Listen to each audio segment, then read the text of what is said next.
faith is necessary, right? My relationship with God is necessary. It happens within the bounds of religion. And so, religious practice as God intends it would be necessary. But we really have to make sure that we're defining it through what God is talking about and not just this concept of religion as a whole.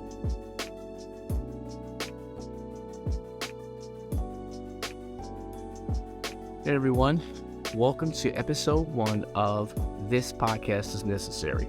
I just wanted to take a few minutes and express my gratitude for choosing to land on this video or for searching us up, however you came in contact with me in this show. So first of all, I just want to take a few minutes and explain the concept of the podcast before we dive into our first topic, is religion necessary? There are many things that people call necessary, literally, really. Some things that might be super influential in your life. Do you really need them, or really do you need to double down on them because they're essential for the development of you specifically? So that's what my goal is, plain and simple. I'm going to pull in as many people as I can to discuss different topics. We're going to have interesting conversations and eventually build a community of like-minded people who are interested in growth, personal development, and being the best versions of themselves. So what I wanted to do was to have an interview with a person I respect to get his views on how religion has been influential for him, discuss some of the pitfalls and mistakes and challenges that he ran into while developing his personal faith, and provide some tips that you can use whichever way you decide. So without further ado, here's episode 1, Is Religion Necessary? With my guest, Marcus Thomas. See you on the other side. Marcus, welcome to the pod, bro. Yeah, man. Thank you for having me. Yeah, this is cool. This is number 1, so first one. Okay, all right. So I got first. Yeah. So let me lay it down to you so you can kind of understand where I'm coming from. So a lot of times when people do podcasts and stuff, they want to have like a niche, like who are you trying to capture? Right. And so what I'm trying to capture is the following. So what if you don't know what you're doing? Okay. What if you don't know where to go? What if you don't know who to trust? Right? You see that in a lot of society right now. You see a lot of people just throwing themselves at this group or that group or doing this. Right. I just want to belong to somebody. Yes. Right? And we have done an amazing job of, or people or media, however you want to define media. Right. It's like saying like, hey, come on over here. We got cookies. Right. You know what I mean? Yeah. And so not everything is good for you, as sure as you know. So I'm like, okay, so what if someone said, all right, I'm wiping the slate clean. Mm-hmm. I need to rebuild me. Wow. But there's so much out here.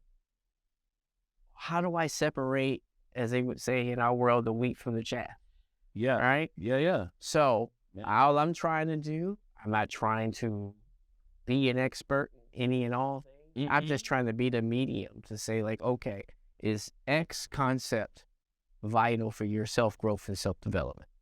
Okay. Right? Yeah. So I'm going to present both sides. I like to talk about both sides, both negative and positive, because there's people out here who might be in some sort of religious circle right now. They might feel like, I'm almost out of here. I got one leg out the door. Right.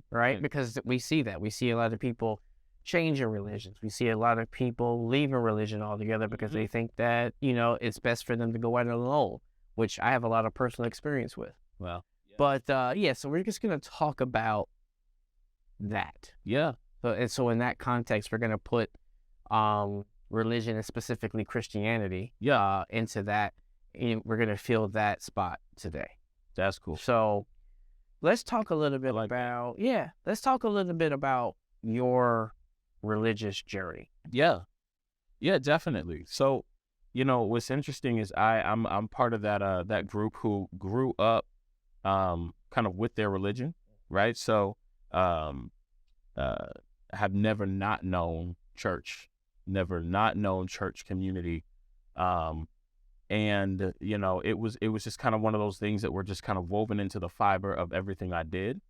So, that definitely presents this need later on in life to understand it in a different way, right?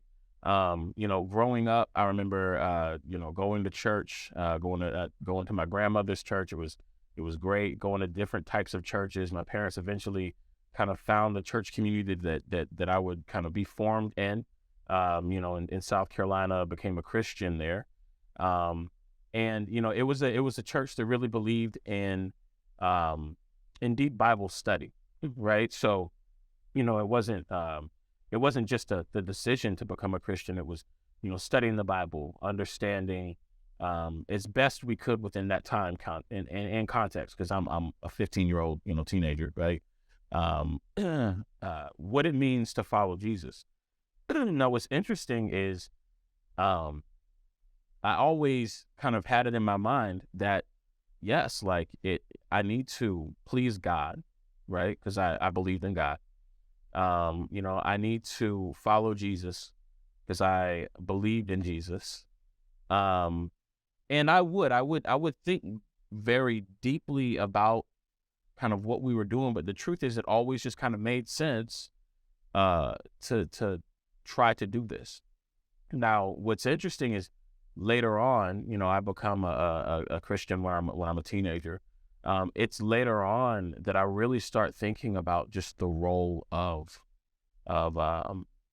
religion as a whole, the role of church community, the benefit of it, the need of it.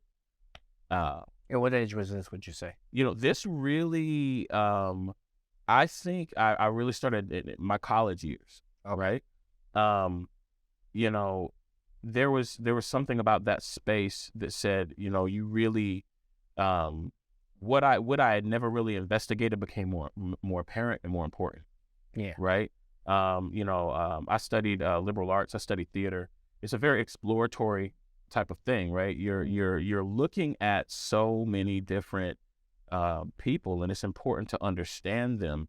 And you're understanding people of different religions and different faiths and backgrounds and people with no faith and people against faith, right? And you're actually embodying these people. So it's a really interesting thing that's going on, and you have to, in that discipline, ask questions to understand your character better, right? You can't just play, even if I was playing a quote unquote bad guy, right? There's no such thing as just like a human who's just like, I want to be bad, like, because everybody has a justification, everybody has a reason. And so You have to find that method to the madness that brought them to that point. There you go. And so what it does is it creates this space in your life where you have to question a whole lot. Well, then that same process gets applied to yourself, right? So for me, it's like, have I really ever considered, if not this, then what? Is this beneficial? Are the conflicts that I see around the way religion is done worldwide and the way church is done primarily here in America, are they necessary? Is that supposed to be happening? Because yes, there's a lot of great things about being a part of church community and a part of this. And then there's a lot of stuff that it's like, I don't know how I feel about that. I don't know how I feel about the way the church treats certain people. I don't know how I feel about the way the church historically has always handled race. I don't know how I feel about. And so when you see some of the things, some of the miscues and struggles of it, then you start to question its relevance, its necessity. What's interesting in it is, I think God helped me through that time, and where I never really questioned his sovereignty, right? There wasn't a time where I was like, because every time I went down that road, he would make it really obvious. Like, listen, you were made by something. You were created by something. Like, he would do stuff in that, but at the same time, what we do in response to that, the way we worship him, this thing that we call church, this thing that we call religion, that definitely was something that I really started to kind of dive into. I think for a lot of people that could create a large sense of doubt, right? Like, or struggle. Well, how old are you? So at this point I am in, this is, it started probably around 18, and, way into my 20s, way through my 20s. So let's just talk about being a teenage Christian. Yeah. Okay. So a person might say, or a parent or a young person might come to you and say, well, look, I can't drive. Mm-hmm. I can't drink. I can't go to the military. Right. I can't, if we apply it to today's standards, I guess I can alter my gender or something like that with my parents. So there's a lot of things that I'm not allowed to do. Right. Because a standard has been put in place, a law has been put in place saying that, like, I am a minor. Right. Yeah. Right. What do you feel, or what are your thoughts about teenagers saying that they, like they want to get baptized without, not to say whether it's right or wrong, but just in terms of cognitive understanding of like what they are setting down the foundation? Because you just said like you became a Christian at 15, but it wasn't until 18 that you really understood what was going on, what the ordeal that you were setting yourself up for. Like, so what's your feelings about, younger people or young teens choosing to give their life over to Christ? Yeah. I mean, per my own experience, I'm obviously, I'm very appreciative of when I had that meeting with Jesus, right? Like when I was able to say, look, this is what I want. Like I want a relationship with you. I want to be cleansed of my sins. I want to be baptized, right? I'm very appreciative of when it happened. To me, it really comes down to helping them understand what that really is. It's a relationship decision. The question is cognitively, am I able at that age to choose to want to be in this relationship? Yeah, and that's what I mean, because I think a lot of people, and specifically in this country, have a fundamental understanding of what the concept of God is. Right. We believe that it's like an omnipotent being that's any and everywhere, right, and pertinent in everything that we do. Like, he knows before we do it, he knows while we're doing it, he knows the reason that we're doing it. And then you're trying to convince a young person that, like, hey, this overreaching, all-knowing entity wants a personal relationship with you. Right. I'm not saying whether it's right or wrong, but I'm saying, like, does a person that age, the average person, of course, there are always outliers in everything. Mm-hmm. Maybe you at 15 or 16 understood mentally what that meant. Right. But the average person, the average kid, the average young lady, the average young man that you're trying to convince, like, this is the right way to go, do you think that they have the capacity at that moment to say, okay, I understand fully what you're saying right now? Because it sounds to me like, like you had at 18, you really got it. Right. They have the capacity to understand the beginning of a relationship. Right? Now, every relationship and most of our experiences are ones that expand, right? What this is expands, right? So if you're married or in a long-term relationship, that there's like, I understand enough to begin this, but like the way I know my wife now is way different than 15 years ago, right? And so what did I know everything about her now that I did that? No, like it was a much different thing. Yeah. I think a lot of it has to do more with exposure to God, right? A lot of times we and that's different for everybody. Like, it's about, have you had an opportunity to encounter God in a way that you could understand the beginning of that relationship? Yeah. And a lot of young people haven't, and we still expect them to respond in that way, right? And me and my wife worked youth ministry for a long time. Right. So, a lot of the way I would explain what we did was, look, I'm trying to create opportunities for you to have that moment. Now, there is no guarantee, like that's it's just opportunities. There's no guarantee that you're going to have the moment that I'm hoping that you have in this camp that we're going to, or this teen retreat or whatever it is, but you're creating those opportunities. When it happens, I believe that, yes, that young person has cognitive, ability to respond to the relationship, but I also think we have to set them up to win. right? One of the things that's super hard and why I think a lot of people, in college and way into their 20s, there is a very strong struggle of faith that happens, is because that relationship is going to grow, change, evolve, as all relationships do. And I think that sometimes it's presented to young people as if it's not going to, right? And so for me, I know in every, and I think some young people even get this, like you and your best friends, you're not always getting along. Right. You're going to struggle. You're going to argue. You're going to not get where he or she is coming from. You're going to, we know this in marriage, right? There's just times where it's like, I love my wife. I don't know if I like my wife. Like there's friction. Like we're working some stuff out. But then we don't expect that. And a lot of young people aren't taught to expect that with their relationship with God. So, for me, the teen years were like this. It's a curated environment that the church did their best to create. Now, how curated should it be or shouldn't it be can definitely be argued, because sometimes I think we set it up too easy, right? Yeah. If every time, if they don't have to encounter any real life, if they don't ever get out there and really talk with their friends about what's going on, I don't think that's healthy either. Right. So there's sort of like I'm figuring this out now, talking about children. The only thing I can do really is go on my personal experience. Yeah. And I have very, very, very limited exposure to church as a young person. Mm-hmm. But the overwhelming emotion I had was, you're dragging me to this. There you go. Right. Like you're bringing, I don't, like I'm here, not because I want to be here. And not to say that's, you don't do everything your kid wants you to do. Yeah. Let me just say that before we continue. Yeah. It's not about that. But as a child, I don't understand that. Yeah. That's another one, and then I'm watching young people, this is in a Baptist church setting, getting baptized. Right. And I'm like, well, what would cause them to do that?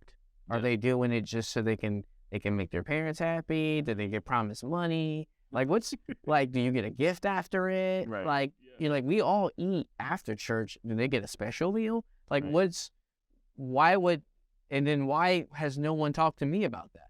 Right. You know what I mean? So I'm trying to, as a young person, trying to reconcile what's going on. But now, fast forward so many years, I have my own kids, with your kids in church. Mm-hmm. And what I'm trying to do is to show them example of what positive fellowship looks like, what dedication, what faith, what service looks like. Yep. Right? And I can do some of those things without church, but not all of them, and not in a positive way. And so I'm trying to, but again, they still have the same thing. Like if you woke up today and said, kids are not going to church, they wouldn't be like, well, wait a minute. Right. Like, we're not going to church? Yep. But I know they're like, okay, we got something to do today, right? So we're not going. You know what I mean? Yeah. They would never say that, but you can look at their face when I say, all right, guys, time to get ready for church. I got to go early, got to set up cameras. And they're like, okay. Yep. Okay. And so, but if 2 weeks from now, my daughter said, hey, I wanted to study the Bible, I would be like, yeah. Wait a minute. What? You know what I mean? Yeah. What's going on? So I'm caught between like great, but now I'm skeptical. Mm-hmm. You know what I mean? I'm like, what's going on? You don't like going. So what has happened that made you want to go? And I don't want to be skeptical of you, but I feel like I need to do my due diligence because you're my kid. And it's interesting. Like, I think it's the same thing if they said they wanted to start any serious relationship. Let our kids be like, yo, I want to start dating. You're like, okay, what's going on? Like, let me understand why you like this person. And I think every parent goes through it. I think that moment of, I think this should be for me, can be really, it can be surprisingly quick for young people. It can take a long time, and I know for me, I remember trying to start that journey, knowing that I should. There was a sense that I should, and I think I believe this, but so I'm just kind of going in the pattern of what I see people do, are doing, and then stopping, and then really having to like come back again to it with a sense of like, no, I know, I understand a little bit more about God, right? And what I understand, I know I need this. Now, what's interesting is my process was always learning more, realizing I needed it more, right? So, as I got into the Word and some people kind of studied the Bible with me, I remember saying, like, listen, I know I need God. I don't know if I love God, right? I'm not sure what that even means. Okay. So Not because you didn't want to love him, but just you didn't know what that entailed. wanted to love God, Yeah. don't know, what this means, but I know I need him. I believe what I'm being exposed enough to believe what the Word says about him. Now I want to get to this place. And I think that's what a large part of it was getting to that place, getting to a place of gratitude for God, getting to a place of, and it was as I got exposed more, as I saw more. And then it's like, okay, you know what? This is, yeah, I understand this Father enough to know that, like, I'm not going to want to do anything else. Now, I did have some good people in my life who did do their best at the time to say, understand, you're feeling this way now, and different struggles are coming. There's stuff that you haven't even been able to get exposed to yet that are going to test your faith. Know that, like, it is a walk, it is a journey. And I think that when young people understand that, then they're set up to be able to begin that relationship. I think as parents, we have to recognize that they are going to struggle before they're Christians. As they're Christians, you're going to think they're doing well because things tend to look really good when they're in said strong ministry, and then they get out on their own and they have a different set of struggles. But I do believe that when you know that this is a journey and a relationship and how relationships go, a young person can begin that, every single young person is different, so I think that's important for parents, to think about, Last question about, let's say, early to mid-teens. Yeah. Your situation is, or was, I would say, let's say optimal for that development. For that type of development. Okay. Yeah. Let's talk about sort of a suboptimal kid, because I'm paraphrasing here, where Jesus talks about, like, he's not here to help the well. He's here to help the sick. The sick. Yeah. Okay. So let's just talk about the sick. Yeah, absolutely. Okay. And just in the context of the 15-year-olds who are out here. Yeah. Now, a lot of times you touched on this earlier. There's a lot of kids who might be that age, a lot of older people, which we'll touch on later, who they're not the optimal person that you want to bring in and help because of maybe things that they're capable of doing, maybe things that they're currently into. Right. But it's because of maybe their environment, their lack of parenting, their lack of role models, their lack of a lot of different things. Right. How would religion, and specifically Christianity, help pull those people in, or pull those young people in? Yeah. It's important that, what's interesting is a lot of people will kind of think about it as, like, you need religion, right? That's something that you'll hear people say. Like a catchphrase, like a slang. Religion, right? And it's because religion in itself is what we'll kind of we can dive deeper into this, but you're really just when you say religion, you're kind of, it's like, what are you talking about? It's an institution, right? So you could plug anybody into almost any religious institution, and the practices and disciplines are going to guide them away from a lot of the harmful activity they're in. So, so if it's really just behavior modification, then, like, you could do that with almost anything.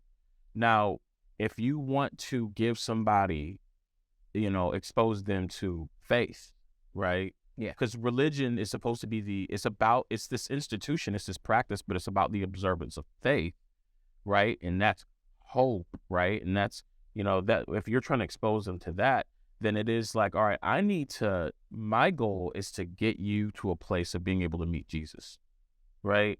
And so it's understanding what that is. If it's really just changing your behavior, I can put you almost anywhere in any of these situations. And if you ascribe to said practice, because a lot of people choose religion because it just works for them. I needed a form of discipline. I needed community. I needed a place to go and be, right? I needed a sense of development. There's so many things that can do that for you. But I believe that if it's like, listen, there is Jesus and there's what comes from the Holy Spirit. Well, now I got to, that's what this is about. It's beyond religion. I need to help you to the cross. I need to introduce you to this faith, to this relationship. And that is where you get a deeper sense of change, something beyond character development.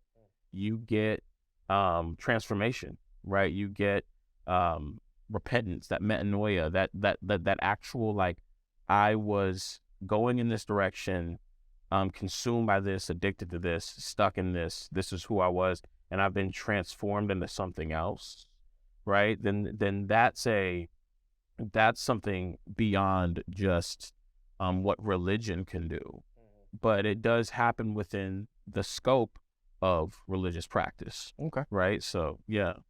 So let's fast forward a little bit and let's talk about, you talked about 18.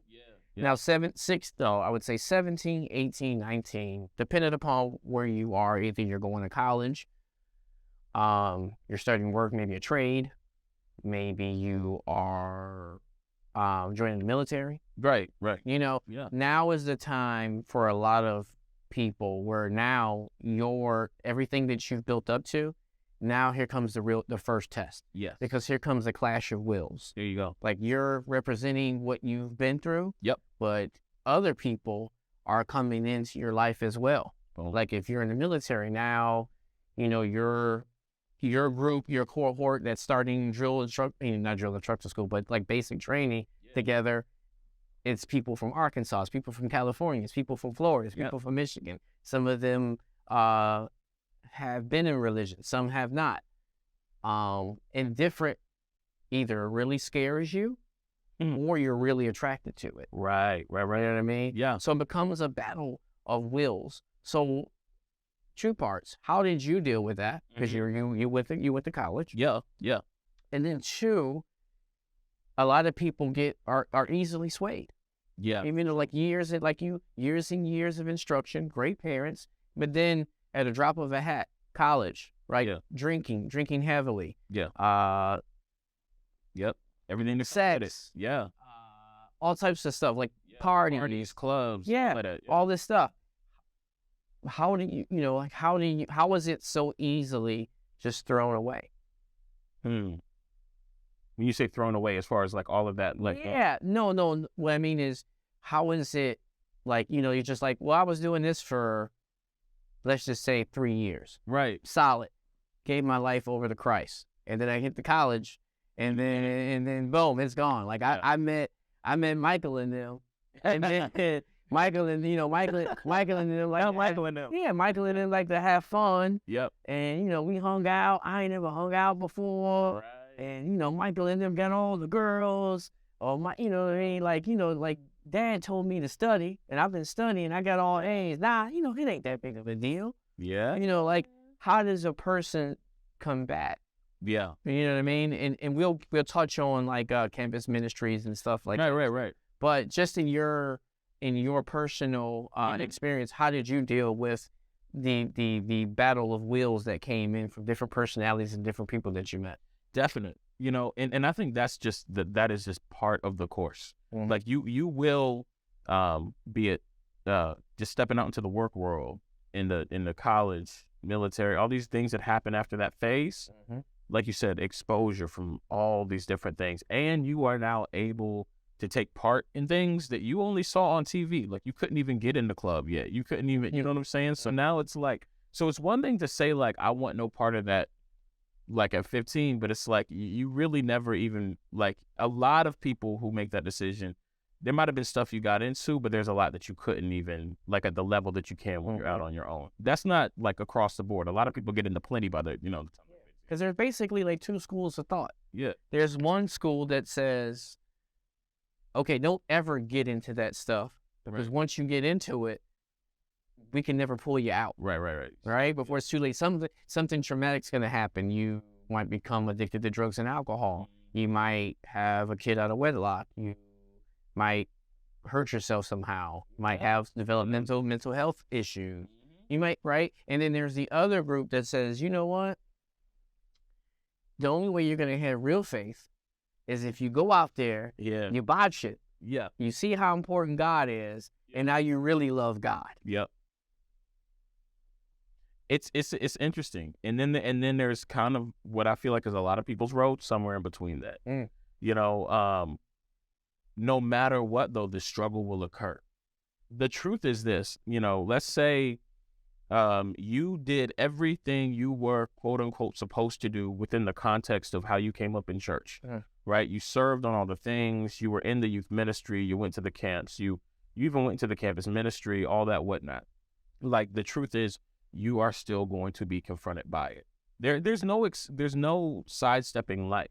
A lot of times, I think what ends up happening is there's this really hopeful view, and I think a lot of people believe it honestly, because they, you know, that you will go from a teen ministry to, in my case, I went into a thriving campus ministry, right? And the idea would be like, and then from there you'll just continue on and continue doing great, and it's funny because a lot of it for young people, it is performative. It is kind of like doing what I'm supposed to, and then you'll move on to marriage and so on and so forth. But the truth is, across the board, majority of people, there may be some people who somehow may get through like that. No, you're going to something's going to find you. Something about this world is going to find you, and I think that's the thing that you have to be ready for. That sinful nature that you, yes, as a young person said, whatever part of this sinful nature I've already discovered at 15 or 16, you know what, I'm putting that to death. You know, your flesh is still there, and it's been there right along with you. And so it's one of those things that it's like, when you get out, those temptations, you know, so for me, it's like, nah, the women were still there, you know, the parties were still there, and so, you know, and then you have this thing where it's like, well, what if I had just gotten into it earlier? What if I just kind of known all this stuff about me? And the truth is, like, those things do come with consequences. And so, you know, as a parent, even though there's a part of you that might say, well, at least they know what's going on, it's like, everything that we get into, that we make it through, we have to count it as like, thank you, God, right? That I was able to get through being wild out here, over here, where I wasn't supposed to be, and nothing happened to me, because I saw a lot of things happen to other people. Right. I was able to get through being involved in that stuff that, like, my boy's involved in it too, and there's some real consequences that came from it. And so, you know, we have to remember that, like, ideally, God wouldn't want us to experience anything like that. So, you know, to those who did not have that, who didn't get into all the stuff in the world or whatever, I always try to urge them to not think about that as you missed out on something that would strengthen your faith later. Right? You didn't miss out on something that would make your faith stronger later. Right? Now, Satan will always try to mess with the curiosity. He'll always go, hey, but you never really did that though. So like, you know, I mean, maybe. So yeah, that temptation's there, but what you also missed out on is a ton of regret and a ton of pain and a ton of things that, like, yes, you're saved and you're here and you're in the family of God, but you know what? That scar is still with you. You know what I'm saying? Like, and we all know there's things that it's like, yeah, I mean, you know, I would rather, I mean, God's worked it out. God's maybe even glorified himself in it, but you know, I'm not going to say that I would have liked to have gone through that again.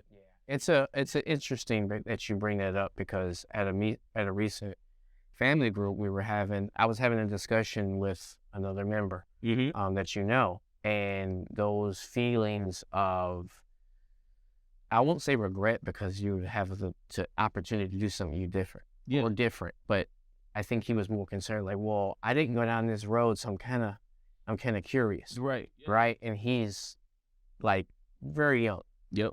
And I said, well, the way I said it to him was, okay, on behalf of the people who've been down that road, on behalf of, you're walking forward. Yeah. I'm walking backwards because I walked the wrong way. All right. And sometimes it's hard to accept that you think that, like, God is going to do everything right in my life. Right. But sometimes I've learned that I am someone else's example. Wow. Right. Wow. And so that's the way I described it to him was, okay, you're curious, right? Yeah. there was 2 roads. You chose this way. I already went that way because I'm older, and I went down there. I can tell you, I'm walking back from that way. Yep. Hey, how you doing? Yep. Let's not go that way. Yep. Been down there. It's not. Let's go this other way. When you're walking back, like, Yeah, I'm walking back. I'm beat up. yeah. Right. I've taken a lot of punishment, a lot of abuse, a lot of everything that I'm walking back with the scars, as you say, Yeah. of going down this path. Let me tell you, let me describe to you in detail, if you like, how or why not to go down that way. Yeah. Now, you still might end up going down that way, but how many people is it going to take to help you understand that, like, that's not the way? Right. You know, okay, I'm the example. I don't want to be anyone's example. I want everybody to be example for me. You know? I don't want to be anyone's example. But in that moment, I kind of had an epiphany, like, wow, okay, because you think when you messed up a lot, Right. you think, like, why did I have to go through that? And then I had moments like that where I started to understand, like, oh, I'm helping someone else now. Absolutely. I mean, okay, but But that's what I mean when I say, like, God glorifies himself through these situations, because oftentimes he does things with it that you'd never imagine. And one of the most common things he does is the fact that, like, look, by me having to deal with this, I'm able to help you out because I can see where you're going. And I've had so many people in my life who've been able to be like, look, let me just let you know where you're going, because I don't even know if you see exactly where you're headed to. But I did that, and if they get me at the right time and I'm willing to take that lesson, it's been pivotal, right? Yeah. And so, you know, for me, like, that college time, what's interesting is this: it almost looked as if I was just going to, all right, teen ministry, I did my thing. Now I'm in campus, things are gonna go smoothly as well, right? So much so that you know, you're not really thinking hard about it because you just think that it's working the way it's supposed to. Then a lot of things changed, right? A lot of things changed in the church that I was in at the time. A lot of things changed in my life, and a lot of that the institutional structure wasn't there like that, right? And on top of that, I just found myself in a space where it was like, no, I'm really gonna have to start thinking about my faith like intentionally, because, you know, I'm not with this ministry now, and I'm not with these people around me anymore. And also, and I think it just kind of started happening very naturally at the same time. And I'll be honest, at first it was kind of a scary feeling, where I'm also starting to feel as though, have I ever really thought about how I felt about the church I'm at? Have I ever really thought about this role, this kind of space that I've taken up, where I'm doing this? You know, I mean, in most church circles, it's like also leadership and taking on responsibilities and roles, and I thought I had thought about it. You thought you had thought about it, but the truth is, it's like, wow, okay, I'm gonna have to really decide where I sit, because a lot of the things that I might have just leaned on or done mechanically aren't there. And it ended up being incredibly difficult, but one of the best things for me. Because also, like I said, at this time, I'm diving into my studies as well. Right? So I'm really taking this thing seriously, like as an artist, you know, and that, you know, it's like I love ministry. I also love that God kind of created me for art, right? And so I really am, like, you start just studying the human experience, you know, art studies, theater studies, a lot of them are history studies. You're seeing things done in the name of Christianity and religion that are awful, right? You're seeing viewpoints being put forward that you're like, you say Jesus when you say that, but I feel opposite of you. What is that about? Yeah. These things are, it's messing, and I think a lot of people in this moment of time that I'm going through would feel like, oh no, what's happening to my faith? Right. I think it's difficult because there's sort of like a dichotomy. There's like your faith internally, and then sort of like your faith with everyone else. Yeah. Because you're like, you have to be like faithful to God and faithful at the church, but the church can change. Yes. And so I see that, like, I see where people struggle It's something that I'm currently learning. When things change, circumstances change, geographically we change. Yep. Things become different, and so I think that sometimes you see people. I mean, we get people who come in all the time, Yeah. from different places, and you hear their stories, and well, because of this, I left. Right. But I haven't really been believing in God. And so I'm like trying to rationalize what that means. Like, is it like a study thing where like you have to, okay, this is gonna happen during your studies. You might not be here always. Yeah. But that shouldn't have anything to do with God. Yeah. Or this person might get up on the stage and say this. What's that gonna do to your footing with God? Yes. As you. What does that mean? So how would someone, because that's like, okay, do I have to believe in that too? Right. Is that what we're doing? Because I don't remember seeing that. Like, we did all these studies. I don't remember seeing that part. But a lot of people are part of organizations where it's not about the book. There you go. Right. So I'm getting ahead of myself. Yes. Yeah. Let's say that we're gonna say that. Yeah. Say that. Because I think what ended up happening at that time, right? Mhm. So I'm seeing this happen in real time. I'm seeing things change in people that I trusted a lot. I put a lot of my trust as just leaders in this church and this. Wow, you're really changing up. That's interesting. I had a lot of good people who really stayed the course, but I had some people that I really was like, wow, that's shocking. Wow, I don't even know how I feel about that. I don't know. And I think this happened and happens several times. Like if you are in any church community, you're going to deal with, learning things about people. The church may say something. You're like, I've never thought about that, but I'm not sure how I feel about that yet. And it can come in so many different instances. For me, it was what I learned about myself that was hugely important was I had the ability to go and talk to God myself, and for that to be the conversation that I needed to have. Because at the time, I remember feeling there were a lot of opinions. There's always so many opinions about what you're supposed to be doing as a Christian from other Christians, and how you're supposed to be going about things, and how you're supposed to be saying, this thing happens politically. Well, we all feel this way, right? And you're like, I don't think so, right? Well, that's a problem for a lot of people. And one of the things I developed at that time, because like I said, the church was at that, the church I was with, there was a lot of change and upheaval and struggle and I'm trying to figure out myself, and there's certain decisions I'm making with regard to even how I worship or even what I do as an artist that like not everybody agrees with.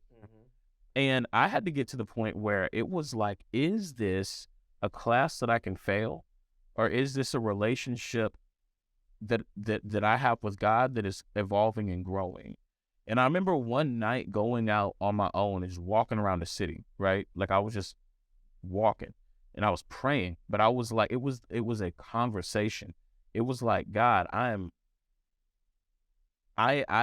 know you. I don't feel like I know them right now. I don't feel like I know my church. And these are people I've come up with. This is the church that I was, baptized into as a teen. And it wasn't like these were people that turned to bad people. It was just like there was a lot going on, a lot of things being said. And that was one of the most pivotal nights I had, because as I walked around the city, I remember being like, you know what, I know this much. This right here is real and authentic. And this is all I can be. And this is all I'm required to be.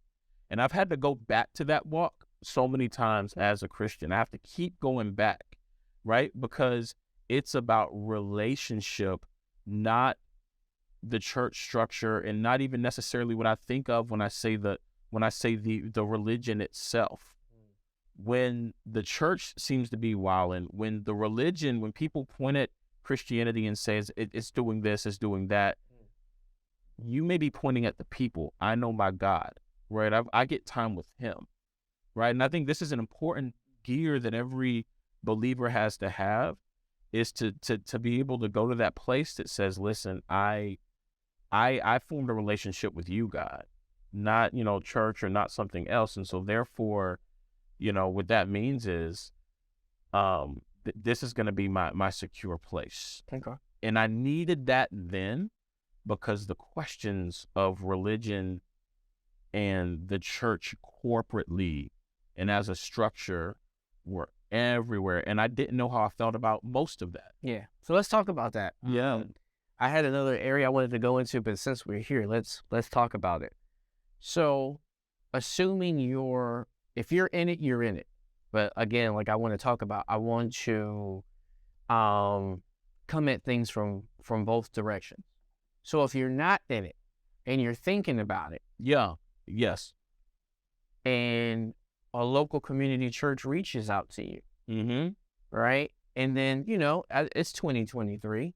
What do? I'm going to go on Wikipedia, right? I'm going to see what y'all about. See what this church is. Right? Yeah. But then if I don't know anything about religion and I go to YouTube, or I go to Wikipedia, and then all these subcategories starts coming up, and it's this and this history, but then these guys over here think this, these guys over here think that, because of this one event that happened here, it came over here, so now we believe this. We should go to church on Saturdays only.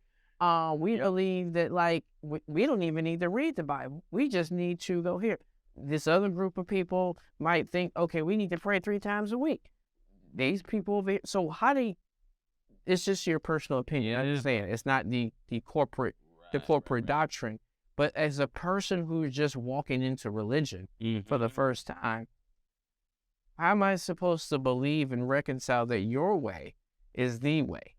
But when there's so much to deal with, and now with the advent of social media, with YouTube, like everybody has their platform to boast that their way. Hey, absolutely. If you're having this problem, we are the guys who you should come to. Right. Well, wait a minute. I mean, if I keep scrolling, there's 50 other churches and 50 other denominations. They're all right. And everybody's right. Yeah. So it's just like, as a person who's trying to come into it, like, wow, I want to believe in God. What do I choose? How do I choose? Yes. Start with, it's interesting, right? It's about the encounter with God. Okay. Right? The fact that you're even that you're in a space of saying, I want to believe in God should be incredibly encouraging, because you're actually starting at the right place. From there, it gets confusing, right? But let's start with the fact that you want to believe in God. That means there's something in you that recognizes there's a God to believe in. There's something going on. I don't know what it is, right? I don't know what the experience would be. I don't know if you heard something, or if you saw something, or if you went through something. Sometimes we go through things that are like life, almost died, and then, but whatever it was, something happened that made you start thinking about God, right? And there's a scripture that says that, I believe it's Ecclesiastes, where it talks about God set eternity in the hearts of men, right? I'm actually sitting here looking at, he set eternity in the hearts of men, right? So I believe what that means is, in every human, there's this eternal thing that God's put in there, right? When he designed you, that that at some point you are going to have to address. Now, we address it in interesting ways, right? But the way I used to think about it was man, there's this hole in my heart somewhere that the only thing that fills that up is God. Okay. And he did it on purpose, so I'd have to find him. And so maybe this relationship, something about this relationship made me think, I need to know this God that keeps coming through my head, everybody keeps talking about. Or maybe this thing happens. Once you're there, right? So let's assume you're there. I think it's a different thing to say, hey, let me convince you that you should be there. I believe that everybody's going to get there at some point in life. And then you go, all right, let me reach out. I'm going to give this a shot. My goal for you would be to find out what it doesn't matter, group, religion, church, whatever. What are they saying about God, right? Let me understand what you guys, who you say God is. I need to, and my thing is, if the path between talking to this church, you or whomever, If that path is too long between you and God, if we're talking about everything else but not God, that's one of my I don't know. We're talking about everything else. We're not talking about the thing in my heart that brought me here was to understand God. I didn't want to understand, and this may come across kind of messed up because I think churches fall into this all the time. I didn't come here to understand your youth ministry. I didn't come here to understand, your thinking on these hot button political issues of the time. I came here to understand God, and then God through from that reference point, everything else is going to fall in line. That's the hope, I think, of most people. And so, and then based on what they say, and I believe it's a process, and I believe that God is gracious, let's really see if what they're telling me about God really does ring true to, who do you say he is? And that's the conversation that you really want to be having, right? Does it make sense when someone tells me that God is me? I don't know if that makes sense. Does it make sense that God is something that never wants to connect to me? Does it make sense that, and really start looking at what this particular book, religion, church, doctrine, whatever says about God. And that's when you're going to start having the correct conversation. Now you're on the right journey, right? I would put money on, as you do this, you're going to find a lot of places that talk about a lot of things other than who God is. And for me, when I started learning about God through the context of the Bible, right? And remember, I started there, so I didn't have to kind of make my way. I know a lot of people who made their way. Correct. But it was interesting growing up with this idea of God, and it still wasn't personal. When I started looking at, okay, created by God, I am a creation. Now, this God also wants to know me and is willing to do anything for me. This is an ultimate father. I know a lot of people have trouble with the concept of fatherhood, but when you do understand it in its purest form, this concept of someone who would do anything for that son or daughter, right? Understanding that God, it was one of those things where it was no, I need to get to know this God more. I need to know who this is more. But that was the thing that I would, advise anybody who's looking is start with what they're saying about who God is. Let's get third base. Yes. Let's go the other way. Yeah. I've been in church. Okay. Yes. Right. I did my studies. I got baptized. I'm involved. I help out every now and then. Mm-hmm. But along the way, somebody somewhere hurt me. Abused the relationship somehow. Told me I wasn't doing enough. Yep. I wasn't contributing enough. Absolutely. I wanted to go over here. You trying to put me over there. Yep. I was on social media and y'all put out a post saying how we cool with this activity. Here we go. And wait a minute. All right. See, yep. Wait a minute. Y'all, for the past 10 years, before we got online, y'all was saying we ain't down with none of that.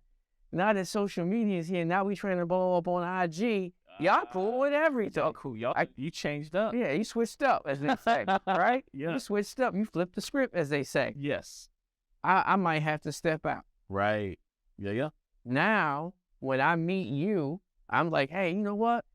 Man, something wrong with my life. You know what I'm saying? I think I might need to, I might need to get religion in my life or something like that. Nah, man, nah. Right. Nah, they ain't. You don't want that. Let me tell you about what that is. I've been there already. You don't want to mess with them. Like I was there. I used to be real cool with them. You talking about robbing them? Nah, man. Nah, they'll get you in the door. Yeah. They got food and they, you know what I'm saying? They'll give, they'll bring their kids so your kids be having a good time. Oh, yeah. They got all the good video games, this, that, and the third. You know what I'm saying? And then once they get you in the door. Yep.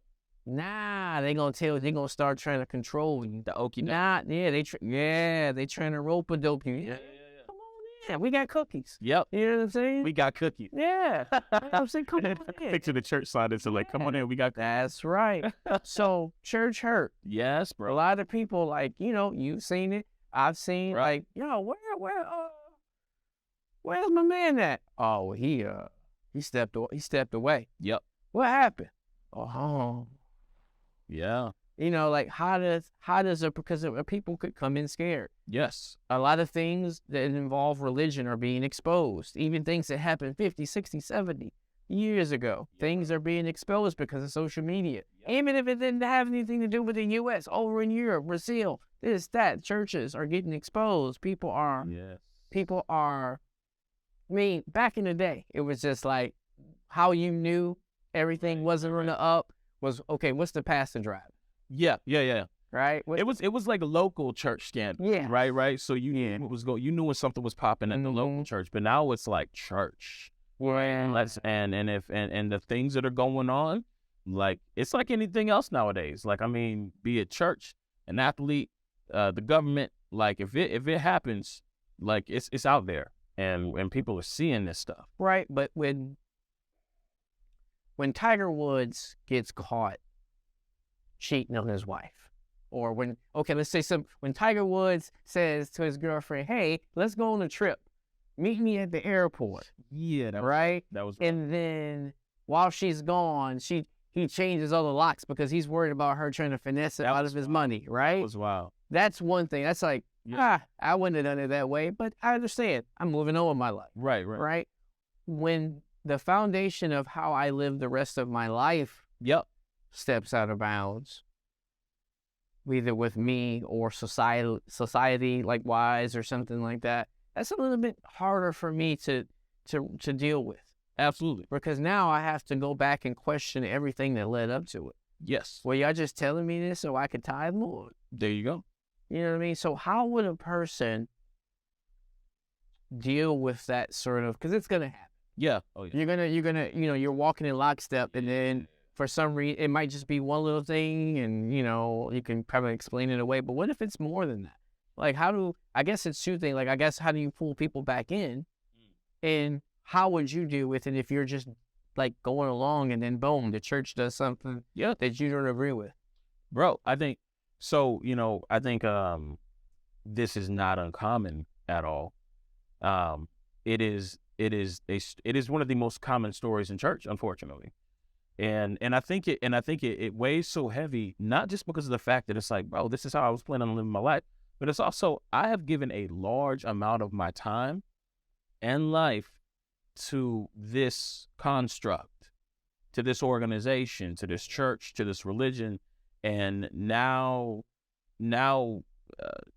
also with the trust that, like, you're really authentically, honestly trying to lead us and follow God at the same time. And then when certain things come up, be it in the life of the leaders, or just scandal, right, that happens, the practice of the church, when things come up, it really rocks people. And I think one of the things as the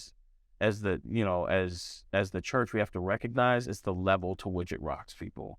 And it really does hurt. I think it beyond hurts. I think it really, especially if you consider how formative church was in a lot of people's lives. Yeah.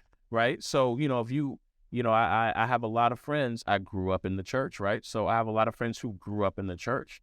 And so when certain things happen, be it just abuse in church, scandals that happen in church, dishonesty that happens in church, the church taking a position that, like, I can't believe they're taking that position. I don't believe that.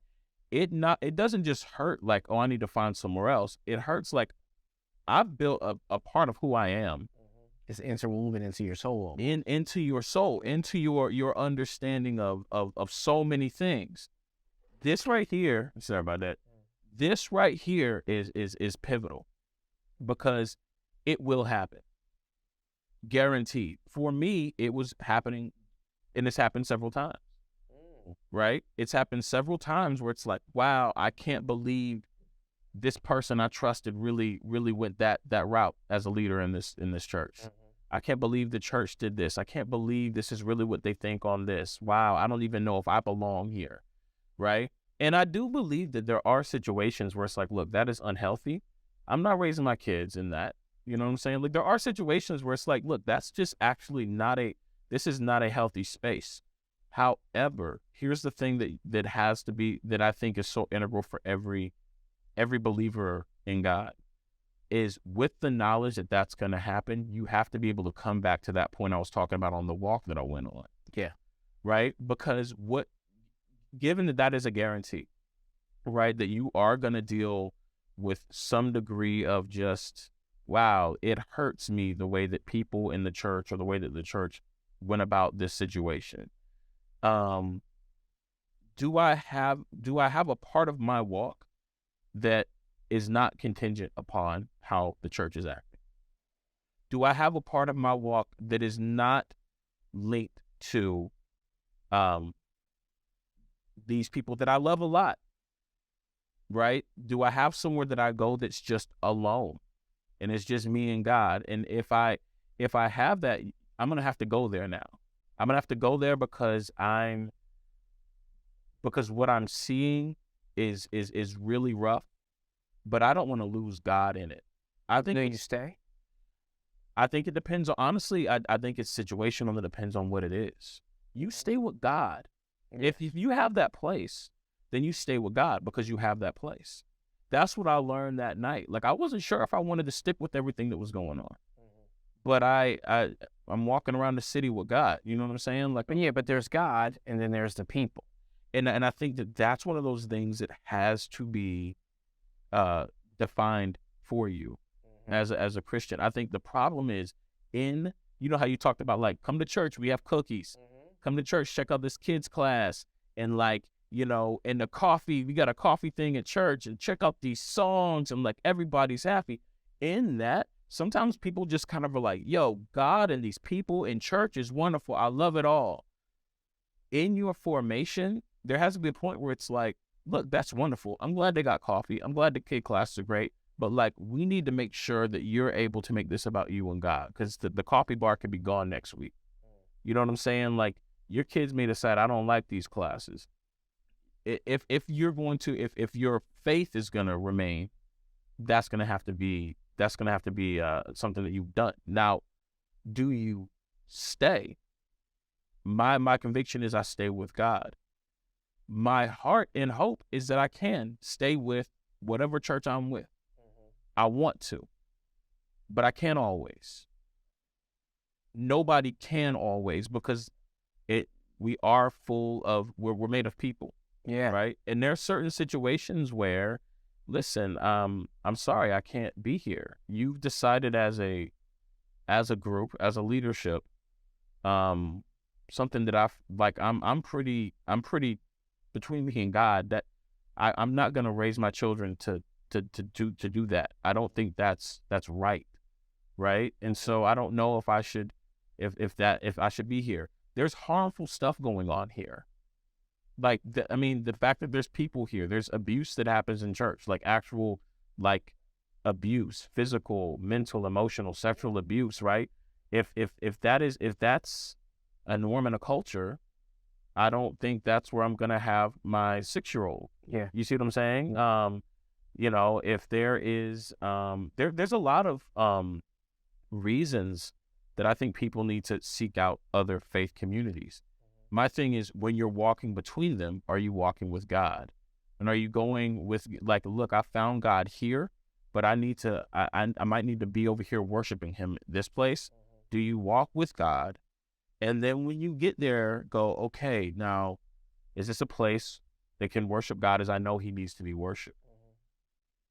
The hard thing is, for people, I believe, we want to say, okay, that was bad, that was harmful. You know what? Maybe all organized religion is bad and harmful. Maybe church in general is bad and harmful. I don't need to try to find another place. And this is like a very, this is the common discussion, right? I will just believe in God and do this over here. Yeah, I mean, I was going to ask you, can you believe in God and like if somebody hooked you up to a lie detector and like you couldn't lie, gave you the pill, Yeah. and you said 100% I believe in God, but I'm not going to church. Yeah. Is that kosher? Like, You know what's funny? Can you do that? Like, is that okay? I'm sure with church leaders, it's probably, well, no, you can't do that. Nah, you got to come to. Yeah, right. Yeah. But is it, like, is like, can you? Will you be whole? Will your love for God? You know what I mean? That's a good question. Because the problem is, the issue is, there's God, but there's people, Yes. and everything that's been good, ever, has been ruined by people. Right? everything that you think about that's like cool. Yeah. Like, I don't know. Think about like, I don't know, like your favorite concert that you went to. Absolutely. Like, I remember once, like me and my wife, we went to go see Nas and Lauryn Hill. Oh, come on, man. Listen, we in the orchestra, like we in the front, Straight up. right? Man. We're in the front. We're having a good time. Bruh. All of a sudden, Yep. Yeah, man. And there is a chain of people who don't know each other, smoking and passing around us. Aside from being unsanitary. Yeah, it's just, and then it just keeps going the whole time. Right. The staff, they don't care. No. Right? They don't, and I'm like, it's Nas and Lauryn Hill. Like, you just trying to like have one of the best hip hop shows possibly. Lauryn Hill on time. Oh my gosh, bro! Like, is this prime Lauryn Hill? No, this is A little bit later. Yeah, I mean, this is fairly recent. Okay, but it's still Lauryn Hill. Yeah, it's still Lauryn Hill. She's on time. Nas is rocking the joint. And yes, right? I mean, like, they shooting. You know what I'm saying? I'm vibing. Yes. And then all of a sudden, boom. Yeah. I'm like, why, guys? Right. Why? Why do you have to? I get hip hop culture. That's another podcast for another day. That's a whole other. Yeah. All right, we're up against it. But I mean, like you said, people. Yeah. Right. And this is the hard thing is. This will always be one of the most difficult things we deal with. Mm-hmm. There are difficult things that we're going to have to work out in our heart. If this walk that we're on, that falls in the bounds of religion, right? Of like religious practice, it is about practicing faith, right? Which means there are things that are continual. That's why we do it, that we will continue to work on. Mm-hmm. Some of them internal, many of them external. I remember somebody pointed out, that's why, think about how many scriptures have the word one another in it. Well, part of that is because a huge part of this practice has to deal with dealing with one another. Yeah. And when you really read through what they were dealing with, it's all the stuff you're talking about. Like, so many of the letters of Paul are just about what happens when the church, church acts messed up. Yeah. Right? Like, what happens when that happens? As a matter of fact, let me tell you what they're doing in Corinth, because they wildin'. You know what I'm saying? Like, but we really want to believe, and we oftentimes promote this view of a church where that's not the case. That somehow or another, we're not going to have to practice what everybody in the Bible practiced. Yeah. Right? Now, I will not say that as a pass for unhealthy church community. Because there's also a lot about, leadership, teachers, like there is a responsibility for you to pastor in a way that God will be pleased with. And I would just say just to one another. Yeah. A lot of times, right. I mean, you get a shot and you didn't even know, like, hey, bro, where you been? I'm like, you're like, did you need my calendar? Like, I had to do something. Right. Because the hey, bro ain't the genuine hey, bro. Right. The difference between like the hey, bro is I ain't see you here last. Got some stuff to say. Didn't catch you at midweek, bro. Just as a tens of judgment. Yeah. Just feeling that. Feel it. And I think that there's a difference between real community, real accountability between people that you trust, and then just like, nah, that's some unhealthy judgment. Like you this is and one of the things that we're supposed to do, and I know people don't love it. Like, I know that they would love the answer to be that, like, it is possible to have it without. there are scriptures about how to deal with even that interaction, right? The fact, like the word knew that we were going to be judgy to each other, right? So let me teach you how not to be that. Let me teach you how to respond with grace. Let me teach you how to help the person who's a judgy person. These are things that part of the practice of Christianity is actually hugely tied to the community. One of the reasons that we struggle with this now is because we've set up a social construct in the West, in America, that's highly individualistic, right? Like you can do you. You can pull yourself up by your bootstraps. You can get your land. You can like that. We're built on that. That's part of our DNA. And on some degree, I can't help it. I'm from here. I dig the idea of being able to. I mean, it's understandable, but because of in the context of this country, because the founding fathers came from a place where they didn't really have control over anything. Right. They were up under a monarchy and they had the control, so they wanted the opposite of that. Like if you want to have a farm, yep, have a farm. Yeah. You want to grow tobacco? It's yours. You work hard for it, you keep it. Your farm, your tobacco, your. Well, that's who we are, right? Okay. Who the word was written to was a we community. It was just part of that way of life. It was part of how they lived in that Eastern way of life where, listen, how your neighbor's yard looks should concern you. How they're doing. You look through the Old Testament, and when they had to deal with sin, they would always say, we have sinned. We, Israel, have sinned. Okay. I never do that well. I'm always like, no. He said, yeah, I've been doing what I'm supposed to over here. No, Chuck sinned, and I'm doing my thing. So y'all need God, you need to go talk to him. Yeah. But they more readily said we are, which meant that this idea of having to deal with the us was a lot more normal. It was a lot more normative to like what it meant that to practice faith community. And we try to do faith community very individualistic here. And so this is like the tension, because on one hand, I'm saying, look, if the community is just unhealthy and not trying to do what we're supposed to do, then maybe you need to find a healthy one. At the same time, you don't want to just be bouncing from place to place trying to find my perfect little community, because part of my role here is to deal with our dysfunction. Like part of why we get to be in community together is because I'm messed up, and there's parts of my dysfunction that you're going to help me with, and there's things that you're messed up and I might be able to help you with. This is part of how it's designed. We don't really like that part of the design. And so that's one of the things that we have to weigh out when we are thinking about, do I need to be somewhere else? I'm going to go with God no matter what. Is this a situation where the Spirit's moving me to be somewhere else? Or is this a situation where, I'm being called to practice one of the more difficult elements of one another lifestyle? And, I'll be honest, when it comes to those points for people, I try not to judge that. I'm not supposed to, but I try really hard not to, because I know it's one of the more difficult places to be. I think it's incredibly difficult, and it's usually very hard, and it is, because whenever somebody does have to make that decision, there's like a mourning about it. There's a mourning from having to like separate from a community that you've been with for a long time. And it's really, really hard.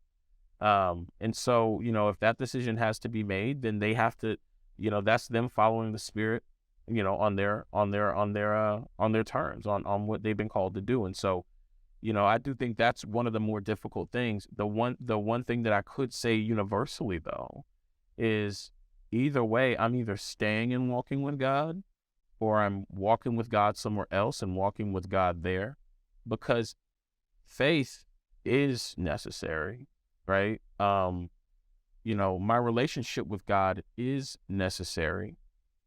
It happens within the bounds of religion. And so, religious practice as God intends it would be necessary.